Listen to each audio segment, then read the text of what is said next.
इंद्रधनुष्य निर्मिती पुढचा पॉइंट प्रकाशाचे अपवर्तन या टॉपिकमधील इंद्रधनुष्य ही निसर्गातील सुंदर घटना असून ती विविध नैसर्गिक घटनांचे एकत्रीकरण आहे.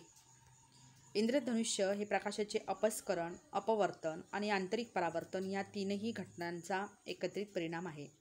तर विद्यार्थ्यांनो, जे इंद्रधनुष्य आकाशामध्ये निसर्गामध्ये आकाशात तयार होतो ते इंद्रधनुष्य हे प्रकाशाचे अपस्करण, अपवर्तन आणि आंतरिक परावर्तन या तीनही ज्या प्रक्रिया आहे या तीनही प्रक्रियांचा आपण अभ्यास केलेला आहे. प्रकाशाचे अपस्करण म्हणजे काय, तर जो प्रकाशाचा स्रोत आहे त्या प्रकाशाच्या पांढऱ्या किरणांमध्ये अनेक रंगांचं मिश्रण असतं.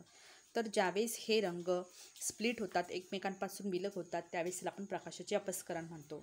प्रकाशाचे अपवर्तन म्हणजे काय, की ज्यावेळेस प्रकाशकिरण हे एका माध्यमातून दुसऱ्या माध्यमात जात असतात त्यावेळेस ते प्रकाशकिरण त्यांचा मार्ग बदलतात, त्यामुळे त्याला अपवर्तन म्हणतो. आणि आंतरिक परावर्तन काय असतं, तर पूर्णपणे घन माध्यमात प्रकाशाचे अपवर्तन होण्याच्या ऐवजी पूर्णपणे परावर्तन होते, त्याला आपण आंतरिक परावर्तन असे म्हणतो. तर या तीनही घटनांचा जो एकत्रित परिणाम म्हणजेच काय, इंद्रधनुष्य निर्मिती.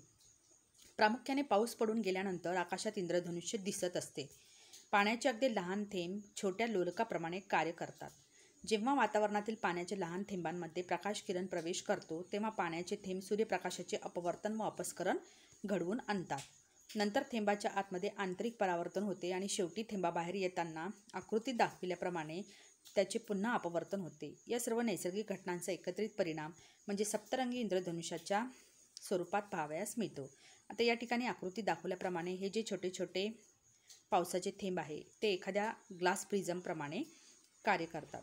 तर ज्यावेळेस प्रकाशकिरण सूर्यापासून येणारे प्रकाशकिरण हे पाण्याच्या थेंबात प्रवेश करतात तर ते विरळ माध्यमातून घन माध्यमात प्रवेश करीत असतात, त्यामुळे या ठिकाणी प्रकाशाचे अपवर्तन घडून येत असते. पण त्याचबरोबर अपवर्तनाप्रमाणे अपस्करणसुद्धा होते, म्हणजे हे प्रकाशकिरण त्याच्या वेगवेगळ्या छटांमध्ये या ठिकाणी डिवाईड होतात, स्प्लिट होतात.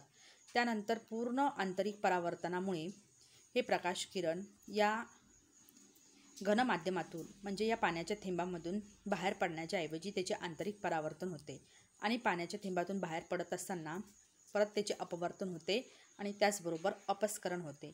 त्यामुळे सप्तरंगी इंद्रधनुष्य ही नैसर्गिक घटना प्रकाशाचे अपस्करण, अपवर्तन आणि त्याचबरोबर आंतरिक परावर्तन या तीनही घटनांचा सुरेख असा मेळ असल्यामुळे सप्तरंगी इंद्रधनुष्याच्या स्वरूपात ते आपल्यास पाहण्यास मिळते.